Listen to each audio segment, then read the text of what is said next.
I see trees of green, red roses too. I see them bloom for me and you, and I think to myself, what a wonderful world.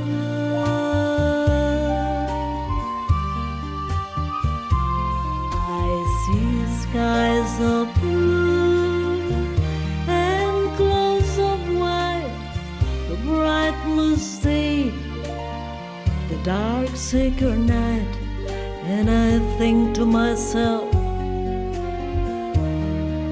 what a wonderful world.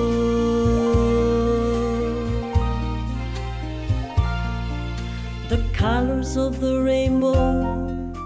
Hola amigos, qué gusto nuevamente encontrarnos. Hoy para hablar de un autor, escritor, tan caro a nuestros sentimientos, porque aparte es de la zona donde yo vivo, de Saespeña. El autor de Rosaura a las 10, de Falsificaciones, de Ceremonia Secreta y de tantos otros éxitos. Un autor que tal vez no tenga el reconocimiento que realmente merece. Me estoy refiriendo al señor Marco de Nevi. ¿Quién no ha visto esa famosa película de Rosaura a las 10? ¿Quién no ha leído esa novela? O Ceremonia Secreta, yo como profesora le he dado tantas veces, ¿no? Hoy tengo el gusto de que me visiten el señor historiador Horacio Calegari, un amigo mío muy querido, y un joven director de cine que está haciendo sus primeros pasos, pero de una forma muy exitosa, el señor Diego Arandojo. Ha hecho una película muy interesante y de la cual vamos a hablar y que he tenido el gusto de verla y que ya está compitiendo en un festival internacional de cine en Venezuela. Así que no se lo pierdan porque va a ser un programa más que interesante. Ya venimos. I see trees of green, red roses too. I see them bloom for me and you, and I think to myself, what a wonderful world.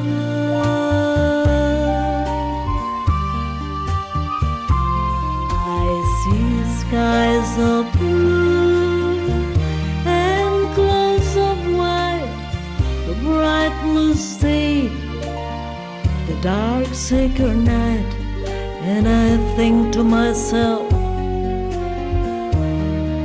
what a wonderful world. Bueno, qué gusto tenerlos a los dos aquí. ¿Cómo estás, Horacio? Muy bien, el agradecido soy yo por tu invitación y recordar siempre a ese preclaro escritor que además fue un excelente vecino y muy buen amigo, que fue Marcos. Marco de Nevi. Bueno, y vos, Diego, estás haciendo, te conocí hace poco, sí, en la presentación de la película y en el Paramount de Caseros, sí. Y quedé fascinada con esa película. Contanos un poquito, ¿cómo fue que se te ocurrió hacer esta película? Habla del título, que el título es medio extraño, sí, pero hace alusión a algo que decía el mismo de Nevi. Contanos un poquito. Bueno, gracias antes que nada por la invitación. Bueno, el hemisferio nocturno en la Tierra es una frase que escribió Marco de Nevi a Donald Yates, que era su amigo norteamericano. Yates era un traductor muy importante, de hecho fue el primer traductor de Borges al inglés. Y bueno, ellos se carteaban hacía mucho tiempo, eran amigos. Y en el año 69 le envía a Marco una carta a Donald, donde le cuenta un poco el día a día que tenía aquí. Él ya había dejado su trabajo de burócrata, digamos, y textual dice, bueno, me dedico a trasnochar, qué raro dirás tú, y vivo prácticamente en el hemisferio nocturno de la Tierra. Y esa frase tan rica y tan poética me pareció como ideal para lo que yo estaba buscando, que era hacer un film nocturno sobre Marco de Nevi y que pudiera retratar todo no solo la vida y la obra de Marco, sino esa atmósfera noctámbula, de nocturnidad porteña que tenía de Nevi, ¿no? Contanos un poco, Horacio, porque vos hasta conociste la familia debido a que sos vecino de Saespeña. Mirá, yo los conozco a partir de mis 5 años, o sea que hace 80 años. Yo aprendí a leer y escribir en la casa de él con una de sus hermanas, con Emma, que era maestra. Yo tengo muy presente a Emma, a Celia, que era la profesora de música, y al mismo Marco. Con Marco nos seguimos viendo después. La vecindad nos llevaba a cruzarnos permanentemente, aunque él por las calles de Cespeña difícilmente, él se movía mucho con taxis y con remises. Mirá vos, ya Nunca tuvo auto. No, Eso es lo curioso, manejó. ni le interesó manejar. En aquella época no, ya se... Bueno, hay gente que le gusta eso, ¿no? Que la lleven y no Sí, conducir. sí. Hay mucha gente que es así. Bueno, ¿y qué tal era Marcos como persona? Porque todo lo podemos, a un autor, digamos, puede llegar a entreverlo a través de lo que escribe, ¿no? Porque todos tenemos un estilo, todos los que somos escritores tenemos nuestro estilo. Cuando vos lees del mismo Borges, sabés que eso lo escribió Borges, y de otros escritores también. Cuando uno ya está, digamos, consustanciado con ese escritor, enseguida lo reconoce, la misma la poesía. Uno lee la poesía de Becker, la poesía de Storr, enseguida sabe que eso lo escribieron esos autores. ¿Cómo era como persona Marco de Nevi? Mira, yo te voy a confesar de que lo traté más íntimamente en los últimos años de su vida, cuando ya se había mudado, vivía en Belgrano, en la calle José Hernández, y después de las 13 tenía prohibido llegar antes, porque claro, él dormía de noche, de día, claro. De día, para recuperar las noches que pasaba por las calles. E íbamos a un bar que estaba en la esquina, a una cuadra de la casa de él, en José Hernández y Cabildo, y ahí charlábamos bastante. Hubo algunas cosas que dejo como secreto. Secreto de confesión. Secretos de confesión. No. Está bien, no vas a revelar lo que te ha contado, pero obviamente. además, un pariente de mi esposa era el editor de él, Manuel Pampín, del propietario de Corregidor. Entonces había toda una serie de afinidades. Claro. ¿Qué era lo que inspiraba a de Nevi? Porque ahora vamos a ver un pequeño tráiler donde escribe una señora que lo conoció muchísimo. Y ella dice que también, como yo estuve viendo la película, ella dijo algunas cosas que me marcaron, porque realmente coincido con ella. Ella dice que muchos personajes de sus novelas, como Camilo Canegato, como la misma Leónides Arufat, y como otros personajes, son personajes feos, de personas solitarias, personas no queridas, porque él se sentía así, a pesar de que era un hombre de buen ver, era lindo hombre. Pero ella, después vamos a ver en el tráiler, que ella dice que lo conoció muchísimo, por supuesto, como amiga, y que él no se sentía querido. ¿Puede ser? Sí, bueno, es Cristina Piña, que es escritora, docente, universitaria, investigadora. Ella lo conoció muy jovencita, Marco, y la madre fue productora de una de las adaptaciones a televisión de Rosaura a las 10. No, yo creo que Marco, lo que pasa es que hay... difícilmente encontremos, es un caso raro Marco, en todo nivel, ¿no? De su llegada al mundo literario, hasta estos aspectos más privados. Es un único, eso Cristina lo marcaba y yo coincido. O sea, es muy difícil encontrar o ser un parangón con otro autor o autora que tenga esas cualidades que tenía Marco. Era un tipo muy reservado, pero a la hora de socializar era muy extrovertido, después era otra vez introvertido, ¿no? O sea que tenía las dos. Esa dualidad. Era ambivalente, claro. o bivalente. O cuando era funcionario público de la Caja Nacional de Ahorro Postal era muy severo, era muy estricto, y después la noche capaz con compañeros de la... Con su gente de su entorno, claro, era de otra manera. Bueno, nadie es en la parte pública como es en lo privado, por supuesto, ¿no es cierto? obviamente. Es así. Pero bueno, Marco yo creo que en el fondo se sentía solo. Se sentía solo y esta devoción que él tenía por escribir, por la literatura, que Juan José Delaunay, que es su biógrafo y que hizo un libro muy importante, su biografía, rescata ese aspecto, el aspecto de la sacra ceremonia de la escritura, como que él se dedicaba plenamente a escribir, como un acto casi sagrado, metafísico.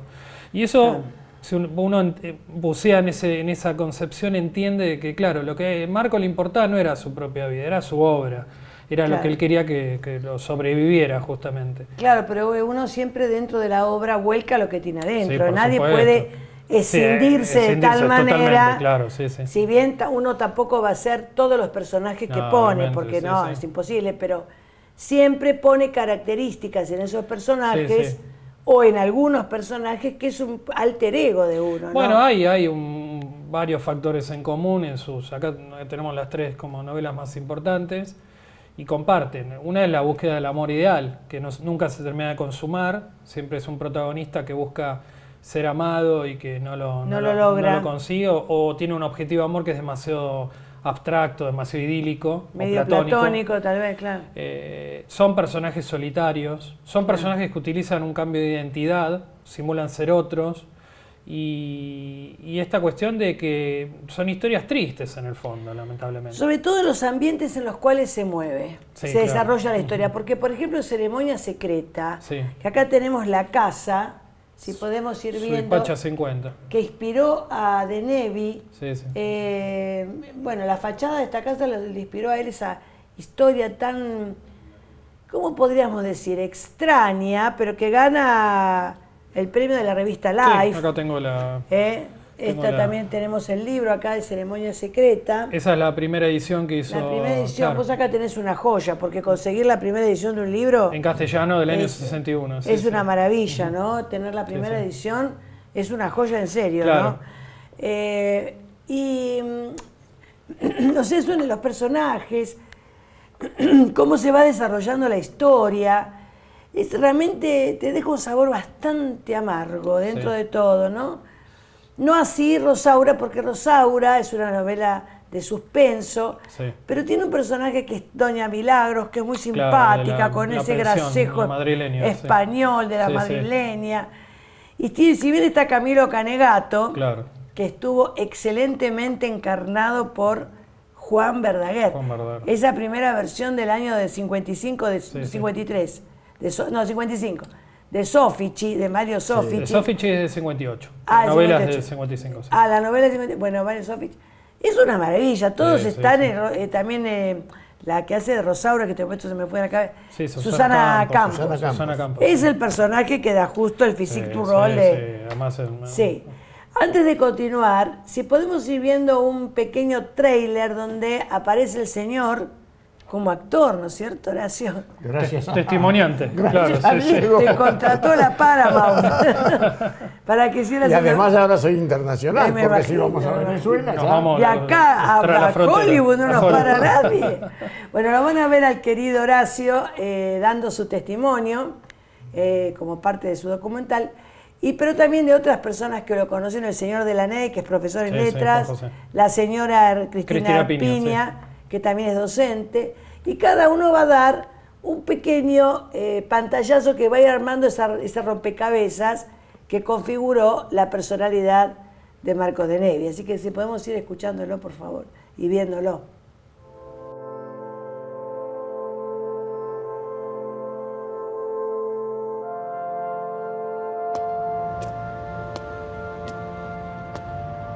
Él era un hombre de la ciudad, le gustaba la ciudad, fue durante muchos años un burócrata y de eso sabía y sobre eso escribía, y las páginas que escribió sobre el asunto son creíbles y admirables.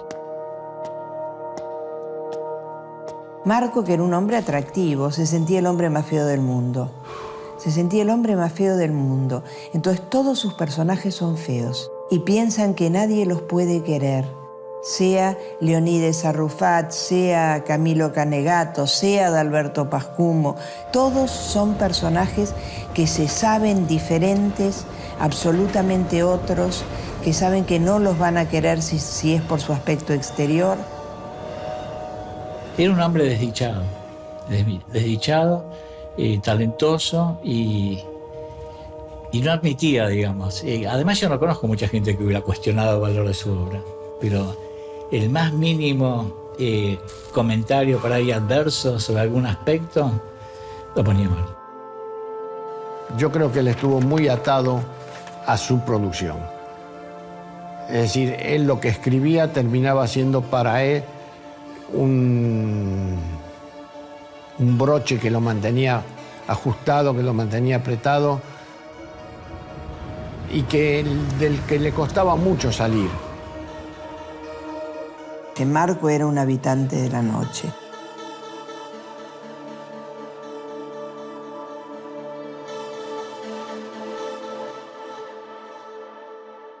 Bueno, ya se nos fue este primer bloque y va en el segundo bloque. Vamos a hablar un poco más de la obra de De Nevi, que habría que rescatarla y habría que darla otra vez. Nosotros en los colegios hemos dado muchas veces Rosaura porque a los chicos les encanta esta novela de suspenso, aparte muy innovadora porque está contada desde la óptica de diferentes testigos y personajes.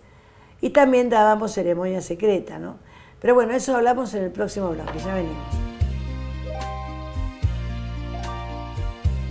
I see trees of green, red roses too. I see them bloom for me and you. And I think to myself, what a wonderful world. Ahora vamos a hablar de la obra, de esa famosa Rosaura, que estábamos hablando en el recreo, acerca de la versión de Soffici, porque encontraron a los actores justos para desempeñar los roles centrales, ¿no? Sí, sí. Ya dijimos, de Juan Verdaguer, inmejorable. Sí, sí. Camilo Canegato, creo que nació siendo Camilo Canegato, Juan Verdaguer. Sí, sí. Y ella, Susana Campos, Sí, divina. una maravilla, la verdad que una maravilla. Ahora, Horacio, contanos cómo fue que realmente llegó a la entregó una hora antes a la obra, a la novela, del famoso concurso que realizó Kraft. Partamos de la base de que Marco siempre fue muy fabulero. Ah, bueno. Desde su fecha de nacimiento, Sí, sí. que la cambió, Sí. hasta las cosas que contaba, que las daba como reales. Ah, bueno, era medio mitómano. No sé. O pero agrandaba, bueno. exageraba. Bueno, lo que él contaba, porque hay dos versiones, lo que él contaba que el último día, cuando vencía el plazo de presentación de los originales, de las obras, sobre la hora, él terminó de redactarlo, lo ensobró y mandó un cadete. Esa es una versión. Una versión, sí, sí. La otra es que él fue personalmente y los entregó. Kraft estaba por entonces en Reconquista 331, frente a la asociación bancaria, al lado de la asociación bancaria. Llegó con un taxi ahí, lo entregó y quien se lo recibió le dijo, bueno, este es el último, pero a veces los últimos son los primeros. La verdad que Claro. determinó el éxito. Bíblico. Se fue, trató de olvidarse, él dice que nunca le dijo nada a nadie de su primera participación, tenía el temor al ridículo y entonces prefirió callarse. Meses después, suena el teléfono en la casa, atiende Celia, su hermana, la que le antecedía en edad, preguntan por él, dice sí, pero está trabajando. Dice, bueno, es para decirle que ganó el concurso. Qué ¿Pero maravilla. con quién quiere hablar usted? Le pregunta Celia. Y el interlocutor le dice, con el señor Marco de Nevi. No, pero él no escribe, no puede ser. Ay, Dios mío. Dice, bueno, yo de todos modos les quiero algunos datos para realizar una gacetilla, para informar al periodismo. Bueno, le doy los datos, ¿no? Y lo llama al despacho de él, a la Caja Nacional de Ahorro Postal, donde él trabajaba. Dice, decime, Marco. Dice, ¿vos estás loco? ¿Mandaste a escribir una novela? ¿Y escribiste una novela? Dice, sí. Bueno, te digo que has ganado. Y le cortó. Ay, qué maravilla, qué manera de dar la noticia. Eso es lo que decía él. Sí, lo que Ahora, ¿qué hubo de realidad? Y lo otro es que después de recibido el premio, acá anda por ahí alguna foto Sí, sí. donde Guillermo Kraft se lo está Sí, sí, entregando, entre paréntesis siempre acompañado del pucho, Sí, aún sí, en sí. ese momento está Sí, sí. fumando, es el único del Sí, sí. estrado O sea, de toda la tenía una figura, adicción de toda- terrible. sí, Sí. tremendo. No la podía dejar, claro. Él me contaba que salía de la caja, iba caminando por Avenida de Mayo, en aquel entonces salíamos a las 19, yo también era bancario, más o menos teníamos los mismos horarios, y tomaba Florida, iba al Ateneo, y todos los días esperaba ver su libro ahí, hasta que un día, 5 meses después, Sí, sí, apareció el apareció. libro. Qué alegría. Lo compró y en el primer café que encontró, se lo leyó de tapa a tapa. Qué emoción, ¿no? Qué alegría. sí, ¿no? El hijo pródigo, el hijo que no tuvo, era ese. Era el hijo. Y sí, los libros Esa son... Sí, Rosaura los las libros, diez. claro, ahí decía Cervantes que hay dos clases de hijos, los de la carne y los del ingenio. Claro. Los del espíritu, sí, claro Sí, que sí, son sí. hijos, ¿cómo no? Es tal cual.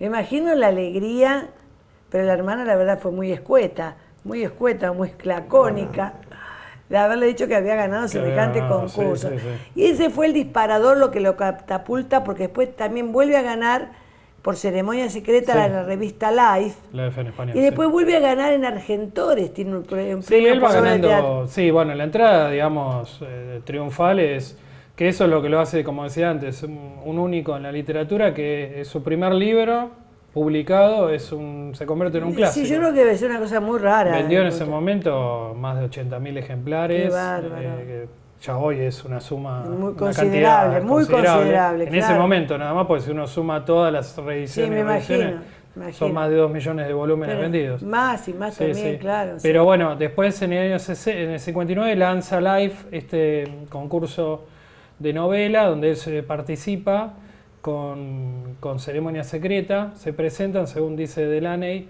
3.149 obras al concurso de toda Latinoamérica, y de esas 3.149 eligen a Ceremonia Secreta y otros 2 premios. Bueno, hay cierta suerte natural, digamos Sí, sí. así, porque hay que salir ganador de semejante caudal Sí, de sí, obras, claro, ¿no? sí, sí.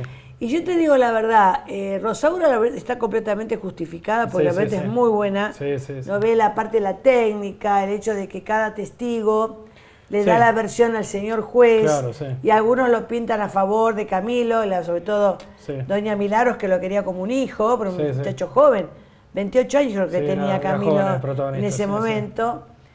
Y otros no, estaba el otro que lo odiaba porque le Sí, gustaba Rosaura. Regel, David Regel. Sí, él habla peste Sí, sí, sí. de Camilo, ¿no? Y uno como lector tiene que ir dilucidando a ver quién tiene razón, pero aparte también el final es muy impactante porque Sí. nadie espera, ¿no? Y aparte el título muy sugerente, Sí, sí. Rosaura a las 10. Sí, sí, y sí. eso es la pista de todo el libro, ¿no? Sí, sí. Está muy bien puesto el libro, el título también. Sí, por eso es lo que lo hace un caso extraordinario, lo que es la literatura, porque generalmente los autores o autoras tienen libros anteriores antes de consagrarse, ¿no? O sea que hay como una ejercitación de la literatura, pero el caso de Marco no, él llegó como virgen a ese... Sí, se le dio de entrada, cosa Sí, que sí. es raro porque no, Sí, es, no sí. es fácil. No es fácil. No. Ahora, lo de Ceremonia Secreta, Sí. que fue hecha la versión por Joseph Joseph Lucy, Lucy, sí, en el 68. tal norteamericano, que recuerdo haberla visto con Liz Taylor. Sí, Liz sí, Taylor. sí, sí, Y sí. sí, no sé si Mia era Farrow. Mia Mia Farrow Farrow hace y- de la niña. Sí, sí, Cecilia. Y Robert Mitchum. Y Robert Robert Mitchum, Mitchum. sí.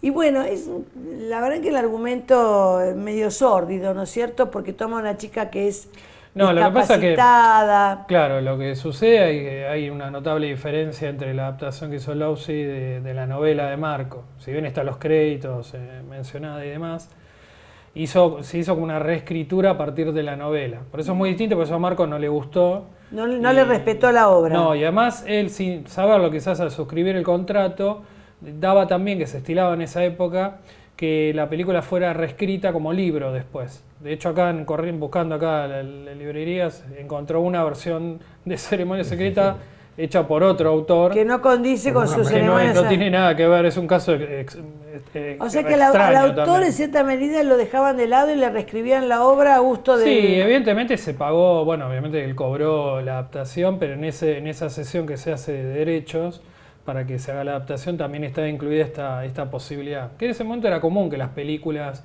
tuvieran su versión Bueno, de novela. autores muy conocidos que han escrito obras, generalmente no respetan para nada. A mí no me gusta No.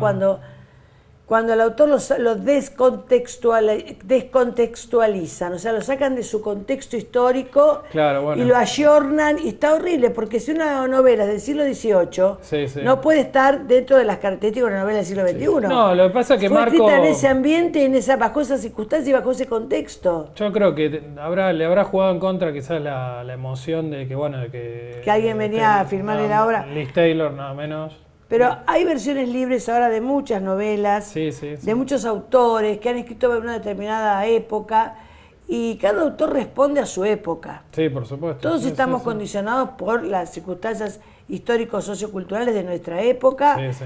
y no nos pueden ayornar para dentro del siglo XXIII, que no sé cómo será. No, yo creo que ese fue uno de los factores, porque después de la versión fílmica de Soffice, que funcionó muy bien, de hecho Sí, me imagino que representó a Argentina en el Festival de Cannes de ese Ah, año, ¿sí? del 58. Marco es la única viaje que hace al exterior Mira. en toda su vida, aunque lo habían invitado innumerables veces a viajar. No gana, estaba, digamos, nominada como mejor guión. Ahí Darío Labia, que es un investigador y que forma parte de la película, cuenta una anécdota muy buena que dice que hubo ahí como un enrosque dentro del festival para que Italia ganara otro premio más. Y la desestimaron. Claro, y el jurado después fue a hablar con Atilio Mentasti, que era como el timonel de Argentina Sono Film, que era la casa productora, y le pidieron disculpas, pero él dijo, ¿qué hago las disculpas? Claro, o sea que privilegiaron una Claro. película por una cuestión de Sí, acomodo. es normal eso, lamentablemente en algunos festivales. Pero fue la única adaptación que se hizo a cine de Rosaura, que es en esa época, los 50. Es una novela que, si bien fue releída y reeditada, tiene esa atmósfera de esa época también. Bueno, sí, porque era muy común de las pensiones. Las pensiones, ¿no? Y la algunas, inmigración la señorita, que en este momento no me puedo acordar el apellido, la solterona típica de la época Claro, de la esa. época, sí. Que ya no me puedo acordar el nombre del personaje, ¿no? Pero ella es el estereotipo de la mujer solterona de Sí, aquella es que la época. pensión en la cual transcurre gran parte de la novela es un poco digamos, la metáfora de la época, o sea, de las corrientes migratorias, de todo lo que era el estilo de vida de ese mundo de pensión. Aparte de que a Rosaura el padre la condicionara tanto, Claro, es muy sí, de aquella sí. época, Sí, muy porque de la hoy en época, día no pasaría esto. Sí. Y bueno, pero por eso hay que ubicarse en el contexto. El escritor escribió sí. en ese contexto, Sí, por supuesto. que ahora realmente hasta parecería ridículo. Lo que pasa es que hay una diferencia también en lo que es el estilo de escritura. Eufrasia, la señorita Eufrasia, ahí me acordé. Entre Rosaura y Ceremonia. Rosaura es del año, la escribe en el 54, la publican en el 55. Ceremonia la escribe en el 59 y la publican en el 60. Y ya era otra vez. Ceremonia secreta, él ya era un escritor. Claro, Ya es una escritura muy sucinta, muy prolijo, muy elegante como la escribe. Claro. Es una historia gótica ambientada en el corazón de acá del microcentro. Pero ya tiene otro estilo. otro contexto inclusive. Sí, y Claro. es mucho más oscura que Rosaura. Sí. Bueno, me acordé el apellido, no, señorita Eufrasia, Eufrasia, ese nombre claro, ya lo sí, sacó. Sí. Nombre rarísimo. Pero bueno, la señorita Eufrasia Sí. Tiene todo el prototipo de la señorita claro. solterona Son de los arquetipos aquella, de la época, de claro. aquella época. Sí, Para sí. encontrar una señorita Eufrasia es muy difícil. Muy raro sería, ¿no? Sí. Muy raro. Bueno, en el próximo bloque vamos a hablar ya específicamente de cómo se hizo la técnica de la película, que es realmente súper innovadora y que tiene antecedentes en el policial negro, ya del Halcón Maltés, ¿no? Sí. Ya en los años 40 y 50 de Estados Unidos ya se empezó a hacer ese tipo de películas, y realmente hay que felicitar tanto al animador como al que lo hizo, y también hablan de que se inspiraron en Alberto Brescia, puede ser, un gran historietista argentino, que tampoco se lo ha reconocido como correspondería. Sí. Bueno, de todo eso hablamos en el próximo bloque. I see trees of green, red roses too. I see them bloom for me and you, and I think to myself, what a wonderful world.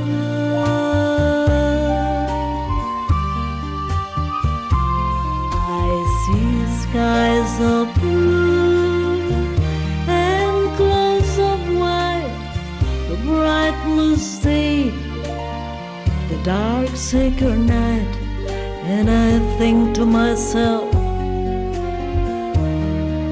what a wonderful world. Bueno, entonces ahora vamos a hablar de la técnica tan innovadora que rememora el policial negro. El policial negro, el cine negro, noir, no en francés, noir, negro. Pero también está el policial negro, porque estos autores que dieron vida al Halcón Maltés, Hammett y Raymond Chandler, cuyos actores eran Humphrey Bogart, el famoso Humphrey con el sobre todo, ¿no? Sí. Y esa película del Halcón Maltés, que tuvo mucho auge en los años 40, 50. Contanos un poco esto de la técnica de la caricatura vendría a ser. ¿Cómo podríamos definir? Bueno, lo que pasa es que a priori yo quería hacer una película nocturna, justamente, esto lo hablamos antes, por el espíritu que tenía de libertad y Noctámbulo de Marco. Y eso me asociaba al cine negro, o sea, al cine en blanco y negro, al cine donde ahí todos giran de alrededor cierto misterio a develar. Y también era a la vez hacer un homenaje a la película de Soffici, y especialmente al director de fotografía, Aníbal González Paz, que fue muy importante para el cine argentino. Entonces era como hacer todo un homenaje en conjunto. Y entonces, en busca de esto, de cómo lograr eso, bueno, yo venía trabajando ya en otros trabajos con Facundo Nehuen López, que es un dibujante y animador que vive en Mar del Plata. Él y su hermano Carpincho hacen trabajos de dibujo animado. Y bueno, hablando con él, que él también es fanático de Alberto Breccia, este gran historietista argentino, bueno, llegó esta idea de poder incluir en la película algunos segmentos de animación, debido a que casi no había documentación visual de Marco. Hay algunas fotos, encontré en el Archivo General de la Nación, 20 segundos, está así cronometrado, 20 segundos, estuve casi 3 años para que me lo enviara el Archivo General de la Nación, y solamente aparece su última aparición pública en VHS, que fue en el 98, un poquito antes de fallecer, en el Nacional de Buenos Aires, pero no había archivo de su vida. Entonces la idea fue, hablando con Facundo y con su hermano, de cómo podemos recrear algunos segmentos de su vida a través del dibujo animado en esta clave, en clave de cine negro, con un estilo de dibujo más duro, más oscuro, y realmente el trabajo que hicieron fue maravilloso. Ay, sí, estuvimos un año y medio de trabajo. Súper maravilloso. La verdad que yo les deseo toda la suerte del mundo porque está muy buena la película esa. Además, ellos son jóvenes, no conocían la obra de Marco, o la habrán visto quizás en el secundario, y fue también, esto es muy lindo de la película, poder a la gente más joven acercarle, ¿no? Hacer puente con la obra de Marco. Claro, como todas las cosas, van surgiendo autores nuevos, claro, también la forma de narrar cambia, el contexto cambia, porque lo que dijimos antes de Rosaura, que en esa pensión de la madrileña. Claro. Lo que hay que ir marcando del policial negro, a diferencia del policial de Enigma, el policial de Enigma se da mucho con la época de Agatha Christie, claro, con la época de Conan Doyle, ¿no? Que el detective es un señor, claro, Hércules Poirot de Agatha Christie es un señor que se maneja más bien en la aristocracia, es un hombre intachable, incorruptible, que generalmente esto tiene buen pasar y lo hace más bien, no digamos que gana con lo que hace, pero no está desesperado por la plata. En cambio, y todo es su inteligencia, porque al principio del siglo XX no existen las técnicas que hay hoy en la policía, ¿no? Por supuesto. En cambio, el policial negro ya viene con todo el tema de la depresión en Estados Unidos, como la época de la bolsa cuando casi quiebran, ¿no? Que trajo tantos problemas, la inmigración, la droga, el Al Capone, la ley seca, todo eso va generando un contexto donde el detective ya no es el incorruptible, es un hombre que se gana la vida como puede, más roto, y tanto el ladrón como el detective, digamos que caminan por la misma vereda, ¿no? Están los dos medio ahí. Generalmente el detective es un ser que tiene un serio problema personal, o se da al alcohol. No es el de Agatha Christie. El impoluto. Y en ese contexto surge la novela negra, el policial negro, que también muestra los ambientes sórdidos de la sociedad, porque los bajos fondos, los muelles, los delincuentes, todo ese tipo de cosas. Bueno, vamos a ver un tráiler que más o menos empieza a meter en el mundo de la película. Si el señor director lo puede ir poniendo, que nos explica la técnica. Está muy bien hecho el tráiler también. A ver si lo vamos viendo, por favor.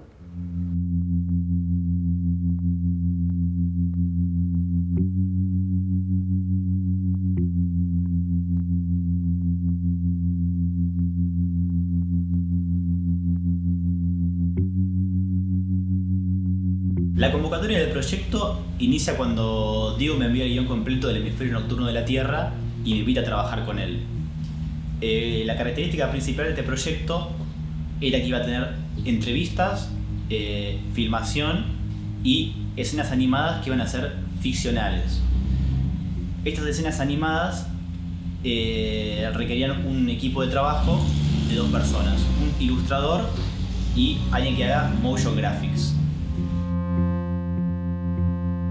Diego tenía una estética muy puntual en la cabeza, que era el cine negro el expresionismo alemán y el alto contraste entre blancos y negros. Entonces yo a nivel gráfico lo que quería era incorporar también mis influencias de la historieta argentina, principalmente Alberto Brecha para este proyecto que iba a estar tan marcado por el blanco y negro y el alto contraste.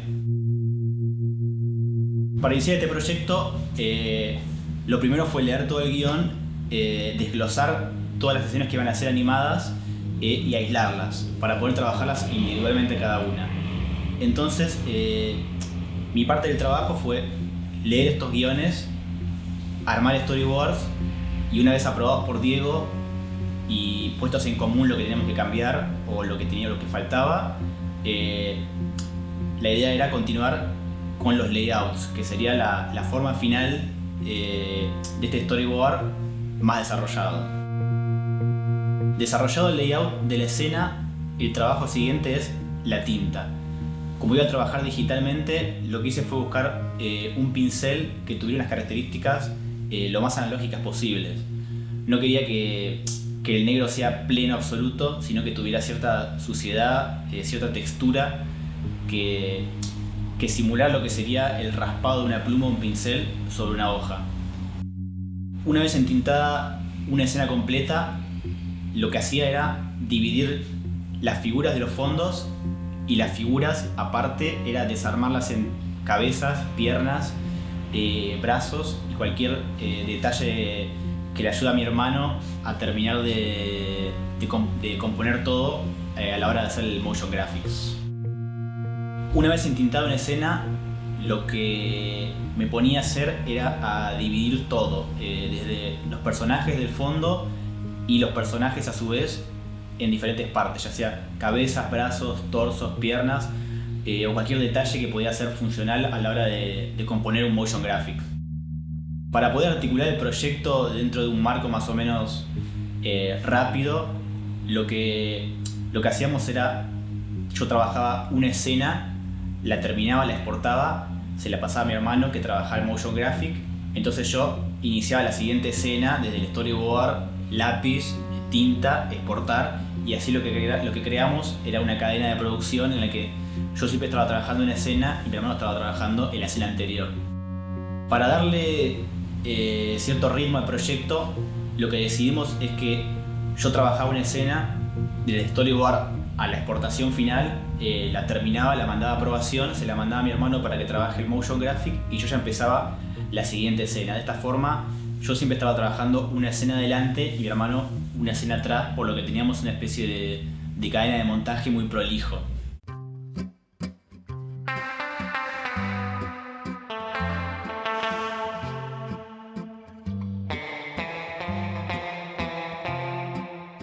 Bueno, ¿cómo financiaste? No es tu ópera prima, porque me acabas de decir que tuviste otras. Contanos un poquito de tu actividad. Sí, bueno, yo me formé en el Instituto de Arte Cinematográfico de Avellaneda como realizador. Después complementé esa carrera con el ISER, donde hice la carrera de radio y televisión como guionista y libretista, y bueno, ahí empecé a trabajar en televisión, en teatro. Bueno. Yo hice películas documentales, pero autofinanciadas. Y después, un poco por el empuje de un amigo docente, Lucas Bruneto, que es el director de producción de la película, que me dijo, bueno, es hora de presentarte al Inca para tener, digamos, dinero para hacer una película. Alguien que te apoye. Que es complejo, porque realmente hay toda una serie de pasos complejos. Bueno, Lucas ahí después se sumó a la película. Y bueno, presenté el proyecto en el 2019. Y eso fue un comité, que es un jurado que evalúa la propuesta y se hace un puntaje. Bueno, y ya en el 2020, bueno, en plena pandemia, me dieron la luz verde y bueno, ahí empecé a producir la película. Pero sí, fue con un subsidio del Inca, al cual estoy eternamente agradecido porque pudimos hacer la película. Sí, es tan difícil, ¿no? O sea, es la primera que hago con subsidio, sí. ¿Y cómo fue que estás nominado al festival en Maracaibo? Bueno, del 2020, el objetivo era llegar a este año, el 2022, para estrenarla, porque si bien Marco falseó su fecha de nacimiento, en realidad los 100 años se cumplieron en el 2020 y no este año, pero respetando su deseo. Bueno, pero en las biografías aparece el 22, vamos a darle el conceder el respetando beneficio de la duda. Que este año se cumplía el centenario, claro. Vine un poco a las apuradas para poder estrenar este año, que lo logramos hacer en el Gaumont el 15 de septiembre, y después se hizo en el Paramount, que era muy importante para mí también que se estrenara esas peñas. Claro, Caseros. Y bueno, se hizo todo este trabajo para llegar a eso, que lo conseguimos. Pero bueno, la idea era poder celebrarlo.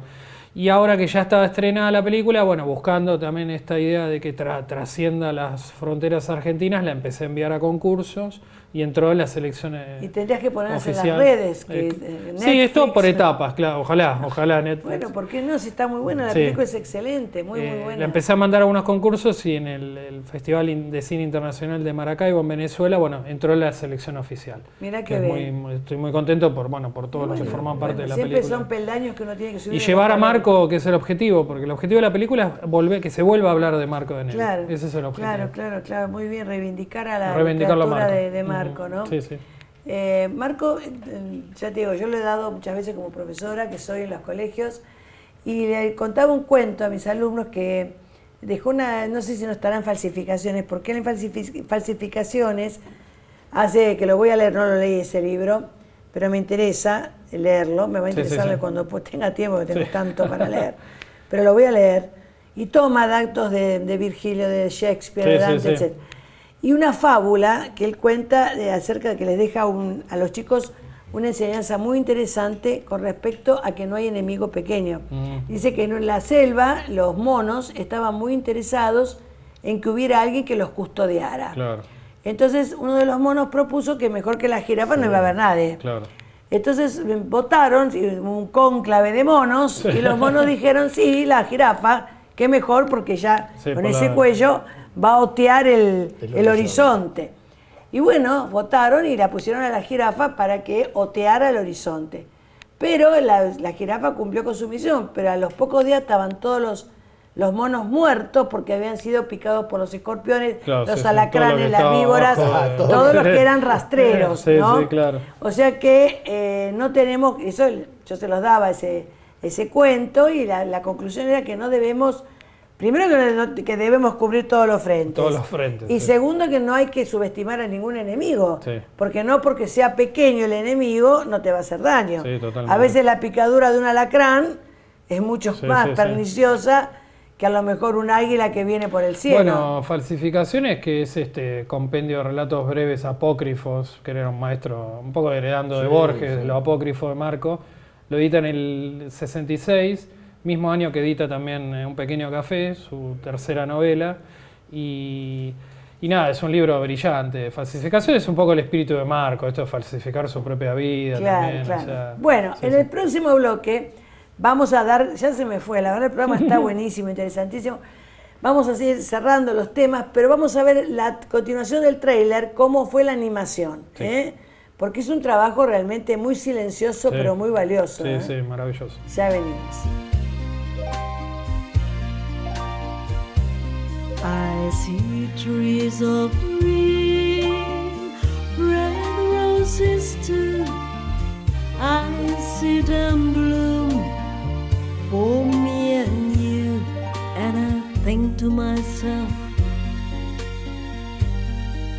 what a wonderful world.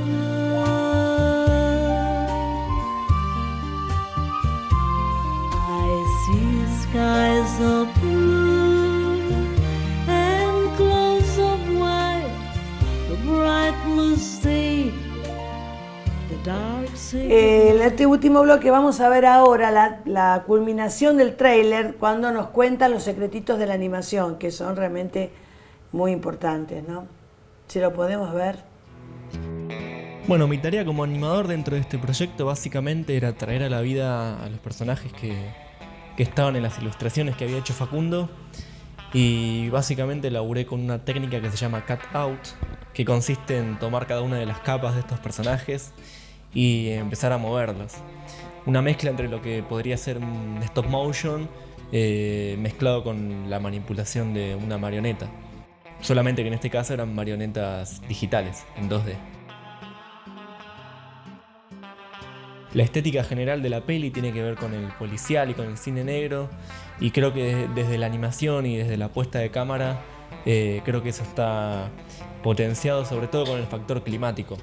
Todo el tiempo dentro de la imagen hay cierto grano, todo el tiempo dentro de la imagen hay texturas que se mueven, todo el tiempo hay pelitos dentro de la imagen, un poco para emular esta cuestión análoga del fílmico y otro poco como para darle una suciedad constante a la imagen que creo que potencia este clima de turbiedad y opresivo. Un aspecto que está bueno de la animación dentro de este proyecto es que además de completar o complementar lo que está contando el entrevistado, es que también de alguna forma funciona como si fuese una máquina del tiempo. Porque los personajes están interactuando y se están moviendo y están viviendo situaciones que la cámara nunca las tomó, o que a lo mejor ellos no vivieron, pero la animación los trae de nuevo y los hace interactuar de una forma que nunca antes habían hecho. Bueno, y una cosa que me gustaría destacar, más allá de la parte animada, es todo el laburo de sonido que hay complementando las imágenes animadas que estamos viendo y que creo que terminan de darle como esa idea de que físicamente los personajes están ahí interactuando con el entorno, interactuando con los objetos, y eso creo que hace que el espectador termine de empatizar y termine de conectar con los personajes que está viendo en la pantalla.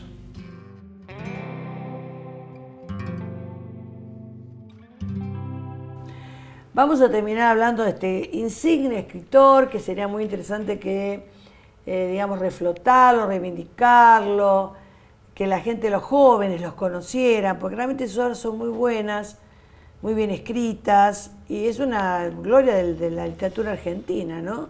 Que tal vez no se le ha dado tanto el lugar, como por ejemplo como lo tuvo Cortázar, como lo tuvo Borges, y eso que fue también miembro de la Academia Argentina de Letras, porque ejerció el periodismo político. Yo estuve investigando su vida y trabajó por el diario La Nación. Para La Nación, un diario muy prestigioso. Sí que ha ocupado cargos importantes, ¿no?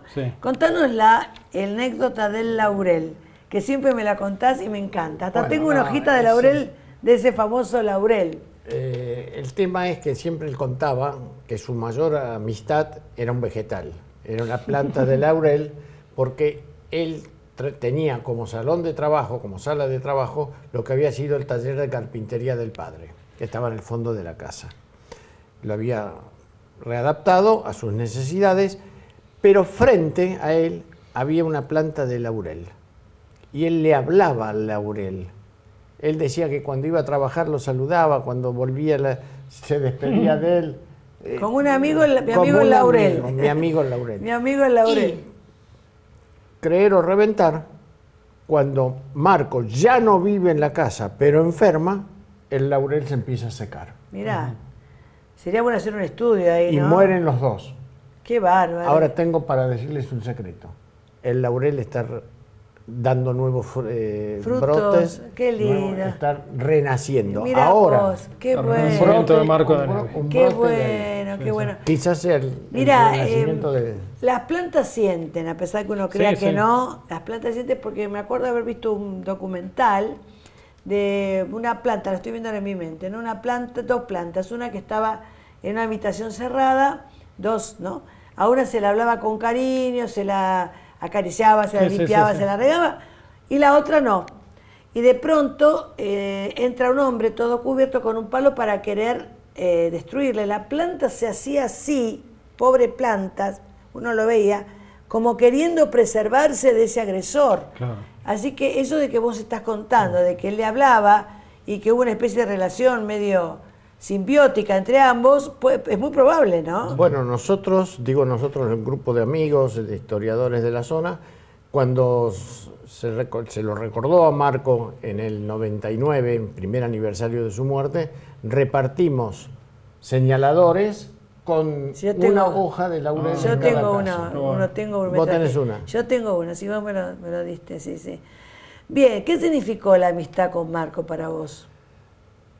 Conocer a un vecino célebre, por un lado, conocer a una persona que era bastante introvertida en algunas cosas y conocer a alguien que era rigurosamente selecto con sus amistades. Él tenía 2 o 3 grupos de amigos, pero guay de que se cruzaran. Nadie podía intercambiarse.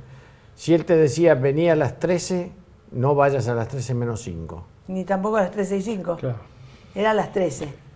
O A sea, mí me una ha pasado- persona muy severa consigo misma también. Sí, en ese aspecto era Muy formal. Por ejemplo, contaba que había noches cuando ya se había enfermado, cuando ya a él le habían tenido que extirpar parte de su intestino, salía a caminar, vivía allá en Belgrano, y se daba una vuelta siempre por el mismo lugar. Llegaba hasta Juramento, volvía por Cabildo, y en Cabildo encontraba un mendigo. Las primeras veces que lo cruzó le ponía algunas monedas y después se animó a hablar con el mendigo. Ya había una especie Una de relación. ¿viste? Una amistad. Esa era su O sea, muy última- metódico, muy estructurado, muy metódico, muy formal. ¿Y a vos qué te significó haber indagado en la vida de este escritor? No, fue una de las cosas más lindas que pude hacer en cine y vinculado a la literatura, porque yo a Marco lo descubrí en la primaria, no con Rosaura, sino con Robotobor, que era un cuento infantil de una colección que dirigió Siria Poletti, que fue amiga de Marco, cuento regalo, y bueno, era maravilloso el cuento. Era un gatito, contaba lo que le pasaba a una familia cuando llegaba un robot a la casa, que ocupaba como lugar de mascota, y ahí me quedó resonando de Nevi. Siempre después, bueno, ya después de un adolescente me tocó en la escuela Rosaura a las 10, después lo leí, hasta que, bueno, poder hacer la película fue una de las cosas más lindas de la vida, porque... Yo creo que fue un hombre que supo indagar en la esencia humana, Sí, que sí, supo sí, extractar y caracterizar muy bien, porque debe haber sido un muy buen observador, Sí, Sí. sí, sí. muy detallista. Entonces, como era más bien introvertido, Ujú. la persona que suele ser callada es porque es muy observadora, Sí, sí, sí. y entonces supo captar con mucha precisión Ujú. los distintos personajes de sus novelas, ¿no? Sí. Y mostraba un poco esa melancolía, esa decepción de la vida también. Era un hombre que no era creyente, ¿no? Perdón, y el tango. Ah, El era tango, amante, le gustaba el tango. El tango en su vida fue fundamental. Fue fundamental el tango. A pesar de que tomó la primera comunión casi obligado, Sí, junto sí. con su hermana. Con su hermana, con Celes. con Sí, porque Celia. había un padre italiano, de El Nevi. padre, sí, Claro, don Valerio era italiano, claro, no era creyente. no era creyente. Que era agnóstico. Agnóstico, sí. Agnóstico. Sí, en sus últimas horas esperaba el milagro, como le decía a un amigo por teléfono. Pero en lo musical, bueno, él también intentó, tocaba un poco el piano, un poco por la hermana también. Y bueno, Pero- sabemos que la fe es un don. Sí, sí. Que Dios distribuye según le place y en la medida que le place, ¿no? Y ha habido escritores como Unamuno Sí. que ha querido creer y no ha podido, Ujú. lo expresa en el sentimiento trágico de la vida, de querer creer y no poder creer, porque la fe se siente o no se siente, no es que uno No, se pero es como, es raro porque sí, está eso, pero está el creyente también. vez- en otro nivel, me parece. Tal Eso. vez porque en la casa a lo mejor han sido muy practicantes, por ser italianos los padres, no sé. Es fácil, mira, de hecho en la casa eran católicos. Sí. La madre y el padre seguro, la madre sobre todo. La madre sobre todo, ¿no? De mantener la fe viva de la familia. sí, Sí, sí. Y bueno, a veces también depende por las corrientes filosóficas que uno se va Claro, nutriendo, sí, sí, ¿no? sí, Y sí. hace que llegue un momento en que, bueno, a mí me ha encantado hacer este programa, yo te deseo la mejor de No, la muchísimas suerte gracias. porque te lo mereces. Muchísimas gracias. Me encanta esa película y bueno, lo Gracias. mejor, la verdad que me a vos, Bueno, Horacio, muchas con el gracias. cariño de siempre. Gracias una vez más. Gracias por ya venir. soy un habitué acá. Sí, sos como de la familia. Ahí está. Te agradezco mucho. Nada, hemos hecho Muchas muchas gracias. cosas juntas, radio, televisión, Es cierto. hemos trabajado juntos como en la coordinación, así que bueno, el cariño desde siempre. Muchas gracias. Así que bueno, muchísima Gracias. suerte y bueno, Gracias. después que ganes, te convoco Bueno, nuevamente. ahí estamos. Muchas gracias. Y nosotros, Sí, sí, ojalá, sí. ojalá. Y nosotros nos vamos despidiendo porque el tiempo, ese tirano cruel, se me fue. Así que será hasta una nueva emisión de Protagonistas por Siempre, Dios mediante. Gracias. I see trees of green, red roses too. I see them bloom for me and you. And I think to myself, what a wonderful world.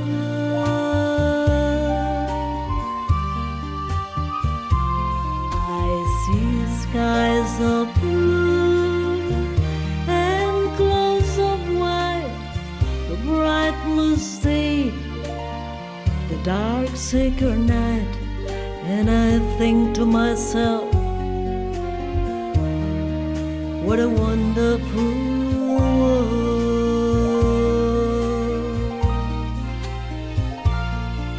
The colors of the rainbow